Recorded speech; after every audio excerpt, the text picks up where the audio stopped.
Good morning. आप सभी का स्वागत है। हमारा चैप्टर चल रहा है उपसह संयोजन यौगिक और इस चैप्टर में हम पढ़ रहे हैं उपसह संयोजन यौगिकों में समावयवता।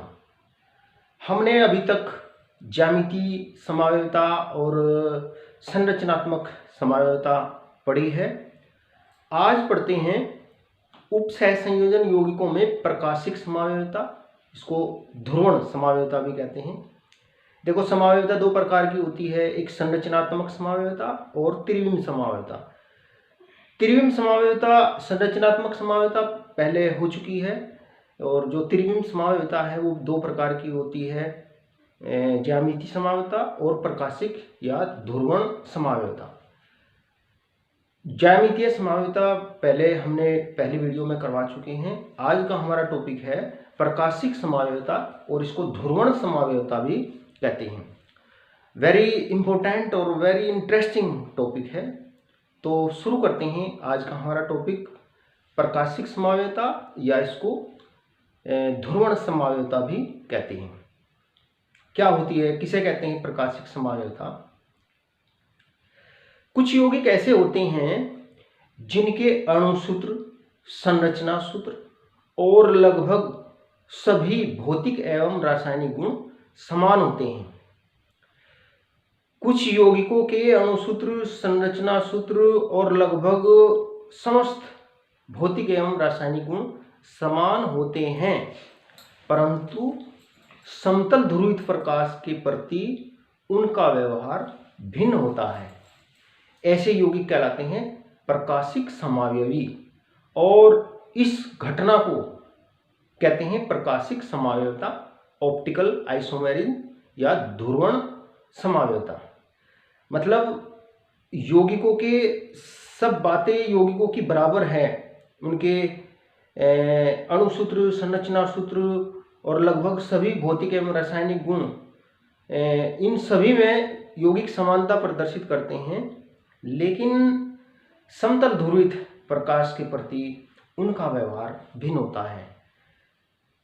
ऐसे यौगिक कहलाते हैं प्रकाशिक समावयवी और इस घटना को ही कहते हैं प्रकाशिक समावयवता या ध्रुवण समावयवता, ऑप्टिकल आइसोमेरिज्म। देखो, समतल ध्रुवित प्रकाश, प्लेन पोलराइज्ड लाइट किसे कहते हैं समतल ध्रुवित प्रकाश? देखो, जो साधारण प्रकाश होता है, साधारण प्रकाश में उसकी संचरण रेखा के लंबवत सभी तलों में कंपन होते हैं। साधारण प्रकाश में उसकी संचरण रेखा के लंबवत सभी तलों में कंपन होते हैं। इस प्रकार से एक लंबवत सभी तलों में कंपन होते हैं।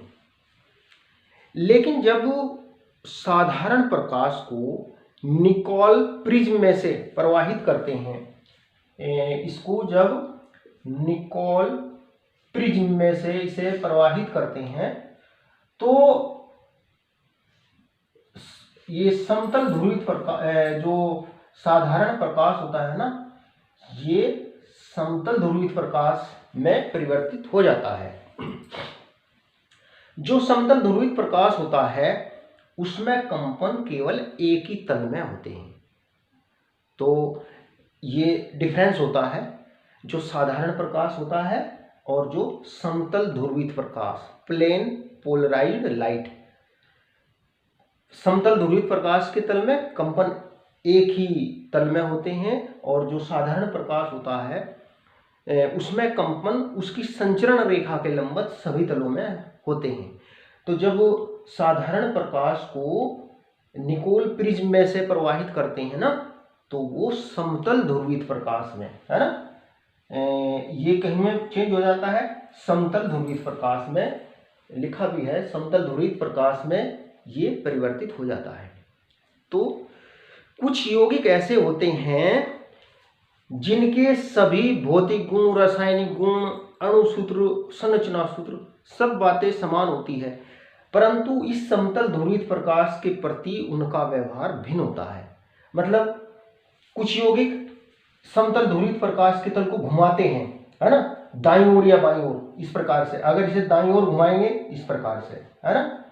कुछ यौगिक जो होते हैं ना वो समतल ध्रुवित प्रकाश के तल को ऐसे किसी कोण से दाईं ओर घुमाते हैं, और कुछ यौगिक समतल ध्रुवित प्रकाश के तल को बाईं ओर किसी कोण से घुमाते हैं।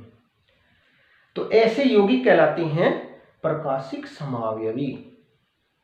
समझ आया? प्रकाशिक समावयवी क्या होते हैं? वे यौगिक होते हैं जिनके अणु सूत्र, संरचना सूत्र सभी लगभग भौतिक रासायनिक गुण सब समान होते हैं, परंतु समतल ध्रुवित प्रकाश के प्रति उनका व्यवहार भिन्न होता है, कहलाते हैं प्रकाशिक समावयवी। और ये घटना ही कहलाती है प्रकाशिक समावयवता। वे यौगिक जो समतल ध्रुवित प्रकाश के तल को घुमा देते हैं ना, ऐसे यौगिक कहलाते हैं प्रकाश सक्रिय, या इनको बोलते हैं ध्रुवण घूर्णक, ऑप्टिकली एक्टिव यौगिक कहलाते हैं। ऑप्टिकली एक्टिव यौगिक, प्रकाश सक्रिय यौगिक क्या होते हैं? जो समतल ध्रुवित प्रकाश के तल को घुमा देते हैं, वही प्रकाश सक्रिय यौगिक होते हैं। और समतल ध्रुवित प्रकाश के तल को घुमाने की घटना को ध्रुवण घूर्णकता, ऑप्टिकल एक्टिविटी कहते हैं। ध्रुवण घूर्णकता किसे कहते हैं? यौगिकों के द्वारा समतल ध्रुवित प्रकाश के तल को घुमाने की घटना, दाईं ओर बाईं ओर घुमाने की घटना कहलाती है ध्रुवण घूर्णकता। और जो यौगिक समतल ध्रुवित प्रकाश के तल को घुमाते हैं ना, ऐसे यौगिक कहलाते हैं प्रकाश सक्रिय या ध्रुवण घूर्णक यौगिक। और वे पदार्थ जो समतल ध्रुवित प्रकाश के तल को किसी भी दिशा में नहीं घुमाते कहलाते हैं ध्रुवण अघूर्णक। जो पदार्थ समतल ध्रुवित प्रकाश के तल को किसी भी दिशा में नहीं घुमाते, मतलब जब हम पदार्थ में से समतल ध्रुवित प्रकाश के तल को प्रवाहित करते हैं ना, कुछ तो घुमा देते हैं दाईं ओर, कुछ बाईं ओर घुमा देते हैं। लेकिन कुछ पदार्थ ऐसे होते हैं कि जब उनके विलयन में से समतल ध्रुवित प्रकाश को प्रवाहित करते हैं ना, तो वो उसके तल को किसी भी दिशा में नहीं घुमाते। ऐसे ऐसे यौगिक कहलाते हैं ध्रुवण अघूर्णक। ऐसे यौगिक ध्रुवण घूर्णक, ऑप्टिकली इनएक्टिव होते हैं। इतनी बात आपकी समझ में आ जानी चाहिए। अब आगे, जो प्रकाश सक्रिय यौगिक समतल ध्रुवित प्रकाश के तल को दक्षिणावर्त या कहें दाईं ओर, है ना, इस प्रकार से क्लॉकवाइज दिशा में घुमा देते हैं, उन्हें दक्षिण ध्रुवण घूर्णक, डेक्स्ट्रो रोटेटरी कहते हैं, या डीफॉर्म, या उनके नाम से पहले प्लस लिखते हैं।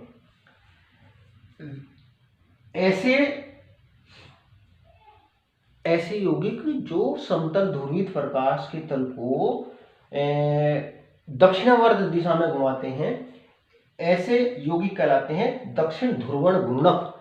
ऐसे यौगिक क्या कहलाते हैं? दक्षिण ध्रुवण घूर्णक। और ऐसे यौगिकों को इनके नाम से पहले ना डी या प्लस लिख करके प्रदर्शित करते हैं। ऐसे यौगिकों को इनके नाम से पहले डी या प्लस लिख करके प्रदर्शित करते हैं। जैसे ऑर्गेनिक केमिस्ट्री में आपने पढ़ा है, जो लैक्टिक अम्ल होता है ना, डी लैक्टिक अम्ल होता है, एक एल लैक्टिक अम्ल होता है, लैक्टिक अम्ल, है ना, ऑर्गेनिक केमिस्ट्री में पढ़ा है। तो इसका मतलब यह है कि ये लैक्टिक अम्ल एक माइनस लैक्टिक अम्ल होता है, या एल लैक्टिक अम्ल जिसे बोलते हैं।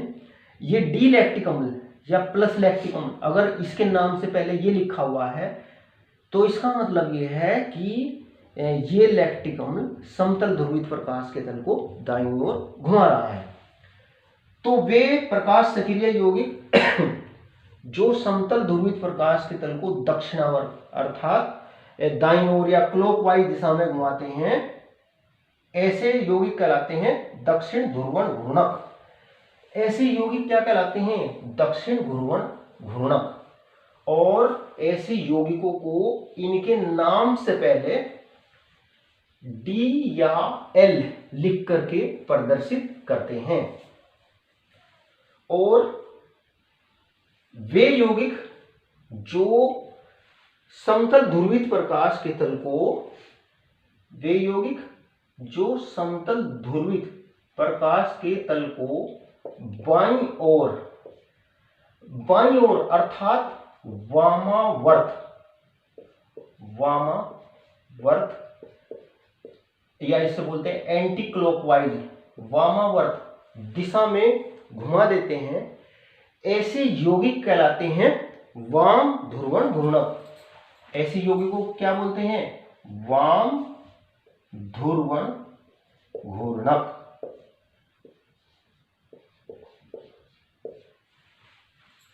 अंग्रेजी में कहते हैं लीवोरोटेटरी। लीवोरोटेटरी, देखो यहां पे आपने लिखा कि वे यौगिक जो समतल ध्रुवित प्रकाश के तल को दक्षिणावर्त या कहें दाईं ओर घुमा देते हैं, उन्हें कहते हैं दक्षिण ध्रुवण घूर्णक। और वे पदार्थ जो समतल ध्रुवित प्रकाश के तल को बाईं ओर अर्थात वामावर्त दिशा में घुमा देते हैं, ऐसे पदार्थों को कहते हैं वाम ध्रुवण घूर्णक, लीवोरोटेटरी। और ऐसे पदार्थों को इनके नाम से पहले एल या माइनस लिख करके प्रदर्शित करते हैं। ऐसे पदार्थों को इनके नाम से पहले एल या माइनस ये लिख करके प्रदर्शित करते हैं। इसका मतलब यह है, अगर किसी यौगिक के नाम से पहले एल या माइनस लिखा हुआ है तो इसका मतलब होता है कि वो यौगिक समतल ध्रुवित प्रकाश के तल को बाईं ओर घुमा रहा है।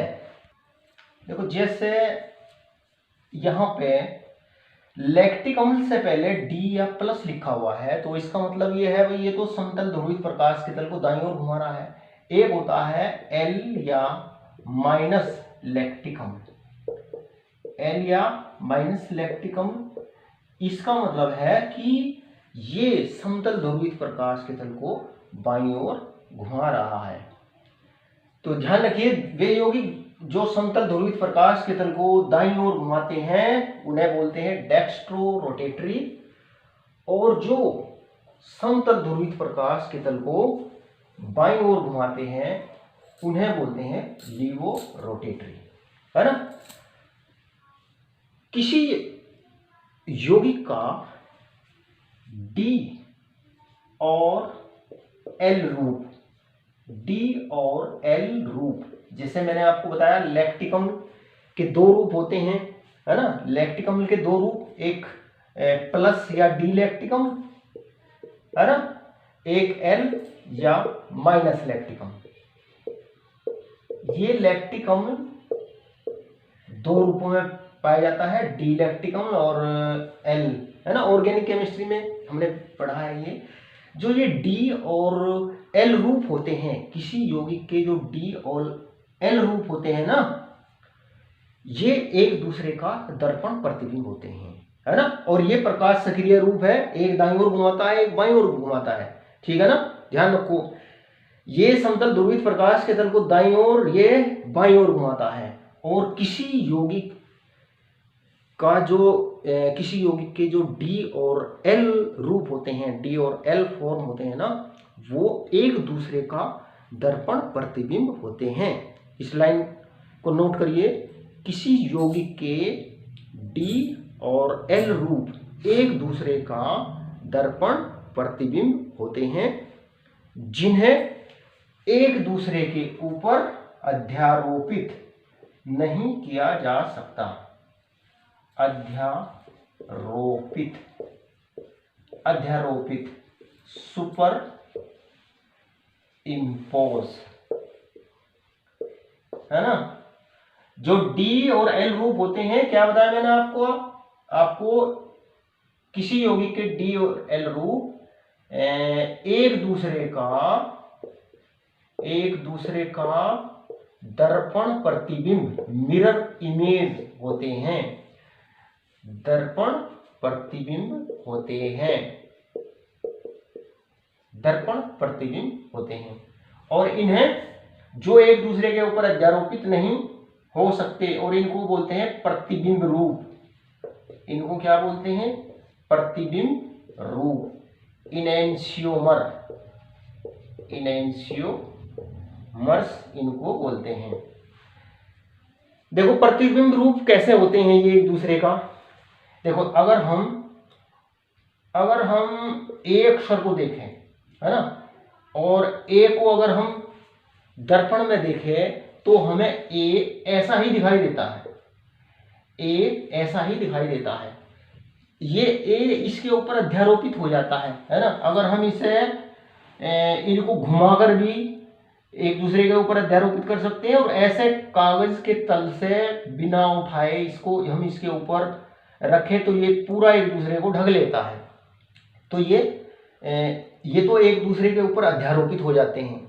और अगर हम पी अक्षर को देखें, पी अक्षर को, पी को अगर हम मिरर में देखें, ये दर्पण है, अगर हम पी को दर्पण में देखें तो पी कैसा दिखाई देगा? पी ऐसा दिखाई देगा। अब देखो हम इसको तल से उठाए बिना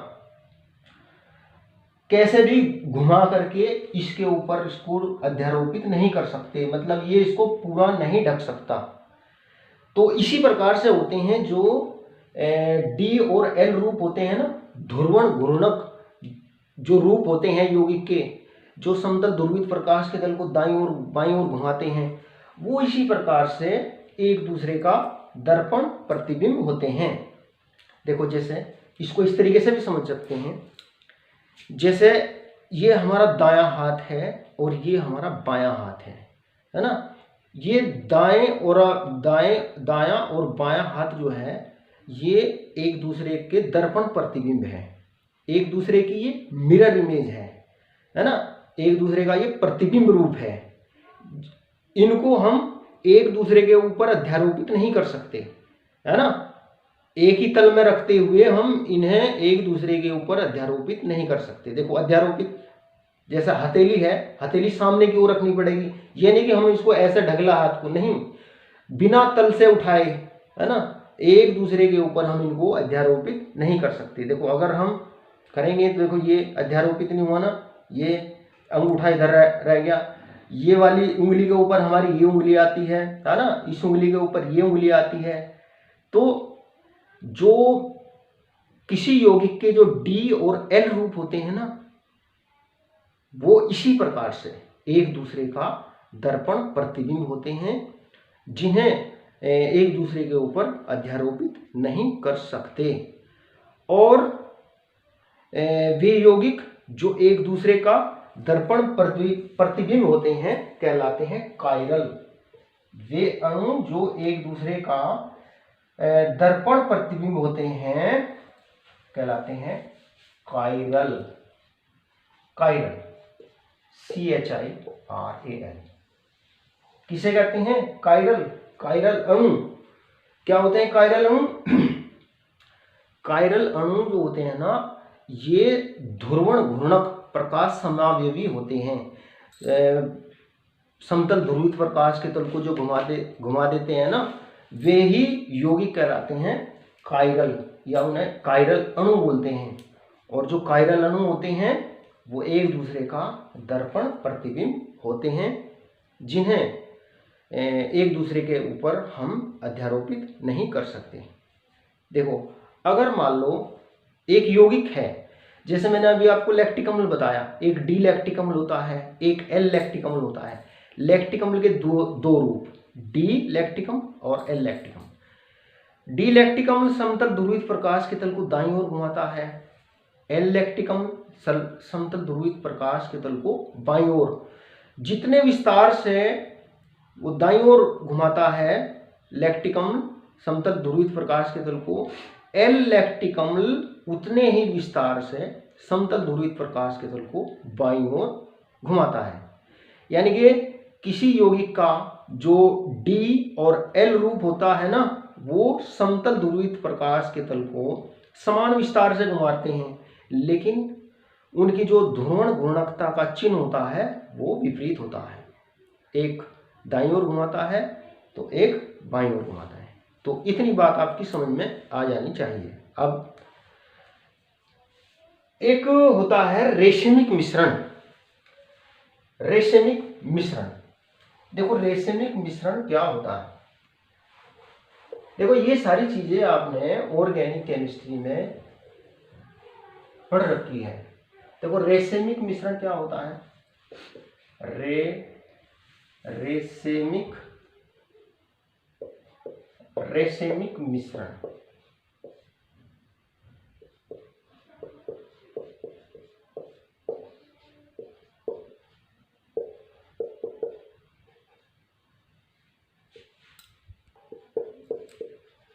रेशमिक मिक्सचर, रेशमिक मिश्रण क्या होता है। रेशमिक मिश्रण, देखो अगर हम किसी यौगिक के डी और एल रूप, मतलब एक किसी यौगिक का एक तो डी रूप है, एक एल रूप है, एक दाईं ओर घुमाता है, एक बाईं ओर घुमाता है।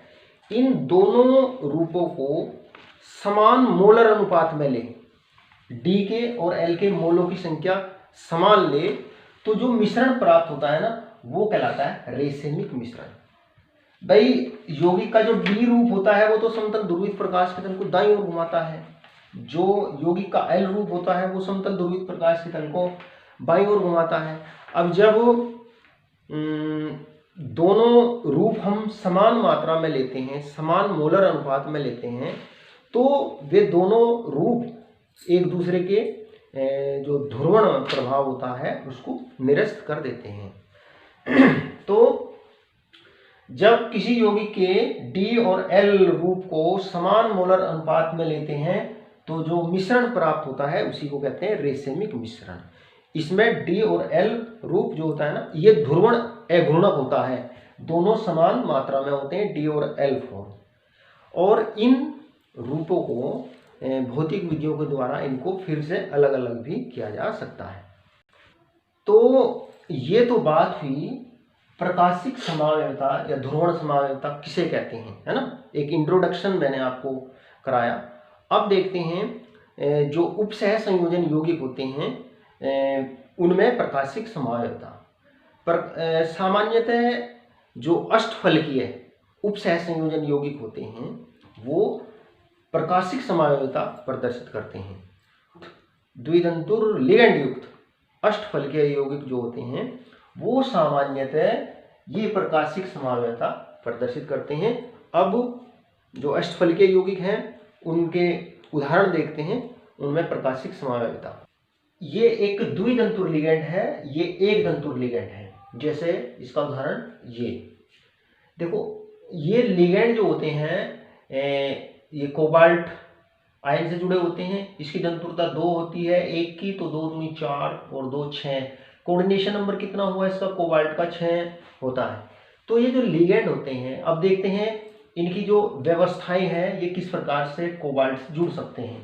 देखो इस प्रकार से जुड़ सकता है ये एथेन 1,2 डायमीन है ना। इस प्रकार से एक समूह यहाँ जुड़ सकता है, एक यहाँ पे जुड़ सकता है, और 2 Cl है इसमें, एक Cl यहाँ लगाइए, Cl इसमें, एक Cl इसको, एक Cl यहाँ जुड़ा है, एक Cl इसमें यहाँ पे लगा हुआ है। देखो एक तो ये व्यवस्था हो सकती है कि ये जो लिगेंड है कोबाल्ट से इस प्रकार जुड़े हो सकते हैं। एक व्यवस्था ये हो सकती है कि ये जो लिगेंड है, ये लिगेंड यहाँ आ जाए और ये Cl यहाँ आ जाए, है ना, इस प्रकार से ये। तो अब देखो ये क्या है, जब अगर ज्यामितीय समानता की बात करें तो ये क्या है, शिशरूप है। जब दो समूह एक दूसरे के पास पास होते हैं 1-2 पोजीशन पर, ये 1-2 पोजीशन है, तो यौगिक कहलाता है शिशरूप। तो ये क्या है, शिशरूप। और जब समान समूह एक दूसरे से 180 डिग्री के एंगल पर होते हैं, ये अगर ये समूह यहाँ आ जाए जैसे इसमें, तो ये कहलाता है ट्रांसरूप, ये वाला, है ना। तो इसकी ये 2 व्यवस्थाएं हैं, एक ये एक ये। अब देखो हम प्रकाशिक समावयवता की बात कर रहे हैं। अगर हम इस रूप को दर्पण में देखें, इस रूप को अगर हम दर्पण में देखें तो हमें ये दिखाई देगा, है ना, ये समूह यहाँ, ये वाला समूह यहाँ, और ये, है ना, ये इस प्रकार से दिखाई देगा। और ये जो इमेज है ये इसके ऊपर अध्यारोपित हो सकती है ना। इसको तल से उठाए बिना हम इसके ऊपर ठीक ढक सकते हैं। तो ये जो दर्पण प्रतिबिंब होते हैं ना, ये अध्यारोपित होते हैं एक दूसरे के ऊपर। तो इस यौगिक का जो ये ट्रांस रूप है ये ऑप्टिकली इनएक्टिव है, प्रकाश सक्रिय नहीं है ना। ये समतल ध्रुवित प्रकाश के तल को किसी भी दिशा में नहीं घुमाते। अब इसकी बात करते हैं। अगर हम ये इस यौगिक का शिश रूप है, अगर हम इसको दर्पण में देखें, इसको हम दर्पण में देखें तो दर्पण में देखने पर इस प्रकार से ये हमें दिखाई देगा, है ना। देखो ये दर्पण में देखें तो ये सीएल कहां दिखाई देगा, यहां दिखाई देगा, है ना। ये सीएल यहां हो गया, और ये कहां दिखाई देगा हमको, ये हमें ये समूह हमारा इधर है ना, तो ये हमें यहां दिखाई देगा, ये यहां दिखाई देगा, है ना। और ये हमें यहां दिखाई देगा, इधर इस ओर दिखाई देगा, है ना। और एक सीएल यहां पर, है ना। अब देखो अगर हम दर्पण में देखें तो हमें इसकी ये इमेज दिखाई देती है। इसको थोड़ा सा चित्र को थोड़ा सा इसी तरीके से इसको समझना। तो ये जो इमेज है ये इसको पूरा ढक लेती है। अगर हम इसे ढकती नहीं है, सॉरी, अगर इस इमेज को हम उठा करके इसके ऊपर रखें तल से हटाए बिना, तो देखो ये वाला पोर्शन यहाँ आएगा, है ना, और ये वाला पोर्शन यहाँ आएगा। समझ रहे हो बात को। तो ये जो शिश रूप है यौगिक का, ये दो रूपों में पाया जाता है। शिश रूप दो रूपों में पाया जाता है। शिश रूप दो रूपों में पाया जाता है। एक इनमें से डी रूप होता है, एक इसमें से एल रूप होता है। और ये दोनों रूप एक दूसरे का दर्पण प्रतिबिंब होते हैं। जो किसी यौगिक के रूप जो एक दूसरे का दर्पण प्रतिबिंब होते हैं ना, वो समतल ध्रुवित प्रकाश के तल को दाईं ओर घुमाता है। उनमें से एक रूप एक बाईं ओर समान विस्तार से घुमाता है। वही प्रकाशिक जो समावयवी होते हैं ना, वो समतल ध्रुवित प्रकाश के तल को दाईं ओर या बाईं ओर घुमाते हैं। तो ये प्रकाशिक समावयवी है ना। जबकि जो ट्रांस रूप है, ट्रांस रूप जो है वो अगर इसकी इमेज को देखें तो ये इमेज इसके दर्पण प्रतिबिंब पर अध्यारोपित हो जाती है। तो ये प्रकाश सक्रिय नहीं है, ऑप्टिकली इनएक्टिव है। ये ऑप्टिकली एक्टिव रूप है। इस यौगिक का शिश रूप ऑप्टिकली एक्टिव है, इसका ट्रांस रूप ऑप्टिकली इनएक्टिव है। शिश रूप डी और एल रूपों में पाया जाता है। तो ये तो बात हुई जो MAA2B2 प्रकार के यौगिक होते हैं उनमें समावयवता की। और ये देखो ये जो समूह है ना, ये यहाँ पे ये ईन ही है, ये ईन एथेन 1,2 डायमीन है ना, ऐसे ये यहाँ पे है ईन।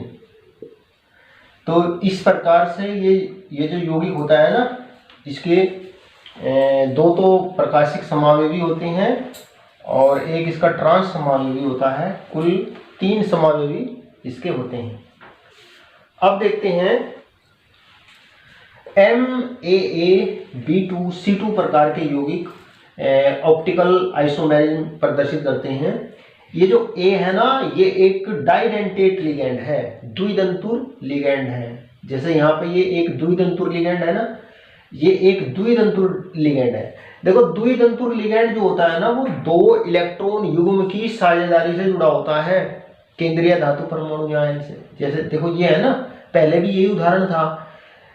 एक इलेक्ट्रॉन युग्म की साझेदारी से तो यहाँ इधर से जुड़ गया, एक इलेक्ट्रॉन युग्म की साझेदारी से ये इधर से जुड़ गया, है ना। ये देखो ये इस प्रकार से है ना, एक इलेक्ट्रॉन युग्म की साझेदारी से इधर से और एक इधर से, तो ये एक द्विदंतुर लिगेंड है, डाइडेंटेट लिगेंड है। तो इस प्रकार के यौगिक, है ना, ये तो हो गया द्विदंतुर लिगेंड। ये B2 दो समान प्रकार के, C2 दो समान प्रकार के लिगेंड इसमें जुड़े हुए हैं। देखो ये B2 मान लीजिए, इसको C2 मान लीजिए, है ना।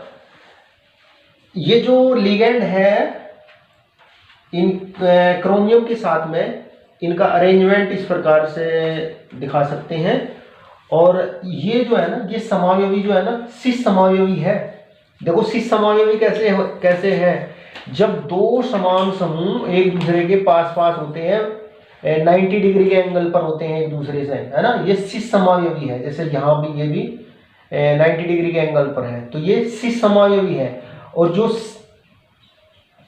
सिस समावयवी होते हैं ना, ये अगर हम इसे दर्पण में देखें तो दर्पण में देखने पर ये वाला समूह यहाँ दिखेगा, है ना, दर्पण में ये वाला यहाँ दिखेगा, ठीक है। अब ये वाला समूह वहां दिखेगा पीछे की ओर, ये तो यहाँ दिख गया, ये यहाँ दिख गया, ये पीछे की ओर दिखेगा, ये Cl ये यहीं दिखेगा। अब देखो ये जो दर्पण प्रतिबिंब है, ये इसके ऊपर अध्यारोपित नहीं हो सकता, सुपर इम्पोज नहीं हो सकता।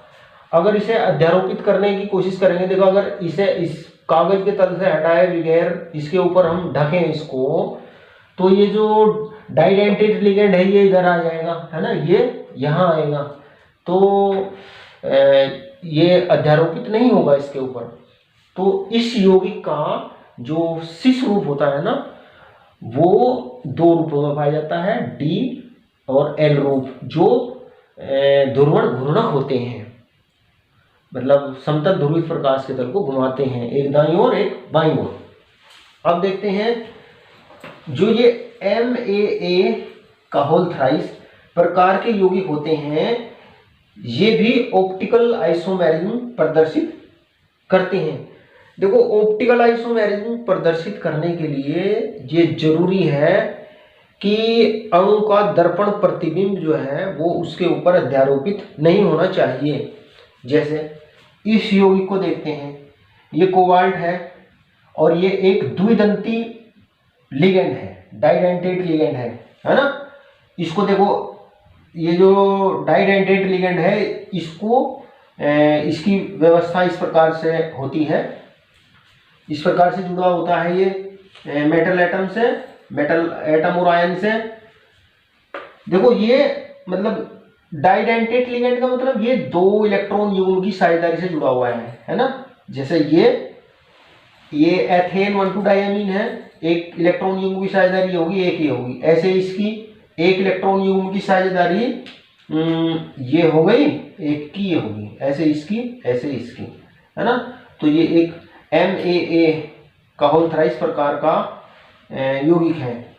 अब देखो अगर इसको हम दर्पण में देखें तो दर्पण में देखने पर ये दर्पण हो गया बीच में, ये चीज यहाँ सामने दिखाई देगी और ये जो पीछे वाला हिस्सा है ये पीछे दिखाई देगा यहाँ पर, है ना। ये समूह यहीं पे दिखाई देगा, ये समूह यहाँ दिखाई देगा। और अगर हम इसको तल से हटाए बगैर इसके ऊपर अध्यारोपित करें तो ये अध्यारोपित नहीं होगा, है ना। अध्यारोपित देखो ये वाला समूह यहाँ आएगा, है ना, और ये वाला समूह कहाँ जाएगा, यहाँ आ जाएगा, तो ये अध्यारोपित नहीं होगा। तो इस और ये एक D रूप होता है, एक L रूप होता है इस आयन का, एक D रूप एक L रूप, और ये प्रकाशिक समावयवता प्रदर्शित करते हैं, है ना। तो जो प्रकाशिक समावयवी होते हैं ना, ये ध्यान रखो, जो प्रकाशिक समावयवी होते हैं वो एक दूसरे का दर्पण प्रतिबिंब होते हैं, लेकिन वो एक दूसरे के ऊपर अध्यारोपित नहीं होते। तो ये बात हुई जो अष्टफलकीय यौगिक होते हैं वो ऑप्टिकल आइसोमेरिज्म प्रदर्शित करते हैं, है ना। और जिन अष्टफलकीय यौगिकों में द्विदंतुर लिगैंड, डाइडेंटेट लिगैंड उपस्थित होते हैं ना, वो सामान्यतः ये समावयवता प्रदर्शित करते हैं। ये अलग अलग यौगिकों के हमने उदाहरण देखे हैं। 2-3 इंपॉर्टेंट बातें और ध्यान रखते हैं। जो Ma6 या Ma5B ये मोनोडेंटेट लिगैंड है। 6 एक प्रकार के लिगैंड, 5 एक प्रकार के, एक प्रकार का लिगैंड के अष्टफलकीय यौगिक ज्यामितीय समावयवता प्रदर्शित नहीं करते। ज्यामितीय समावयवता प्रदर्शित करने के लिए जो डिफरेंट प्रकार के लिगैंड होते हैं ना, उनकी संख्या कम से कम 2 होनी चाहिए। देखो जैसे यहाँ है, ये भिन्न प्रकार का लिगैंड, इसकी संख्या केवल 1 है, इनकी संख्या कम से कम 2 होनी चाहिए, तो ये ज्यामितीय समावयवता नहीं प्रदर्शित करते। और MABCDEF मतलब 6 के 6 लिगैंड अलग अलग प्रकार के होते हैं, तो इस प्रकार के जो अष्टफलकीय यौगिक होते हैं ना, 15 ज्यामितीय आइसोमर बनाते हैं। ये ध्यान रखो, अगर 6 के 6 लिगैंड मोनोडेंटेट हैं और तो जो अष्टफलकीय यौगिक होते हैं ना, वो 15 ज्यामितीय समावयवी बनाते हैं। और ये चतुष्फलकीय संकर यौगिक ज्यामितीय समावयवता नहीं दर्शाते। जो चतुष्फलकीय संकर यौगिक होते हैं ना, वो प्रकाशिक समावयवता प्रदर्शित करते हैं। ज्यामितीय समावयवता नहीं दर्शाते क्योंकि केंद्रीय धातु परमाणु या आयन से जुड़े मोनोडेंटेट जो लिगैंड होते हैं ना, लिगैंड की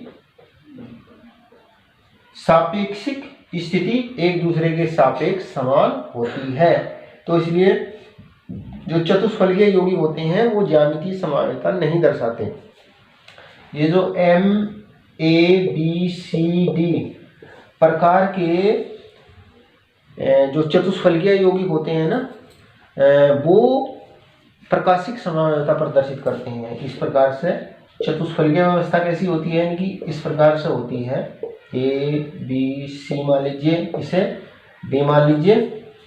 तो जो इसका दर्पण प्रतिबिंब होता है ना, वो इसके ऊपर अध्यारोपित नहीं होता, तो इसलिए इस प्रकार के जो टेट्राहेड्रल कॉम्प्लेक्स होते हैं ना, वो ऑप्टिकल आइसोमेरिज्म प्रदर्शित करते हैं।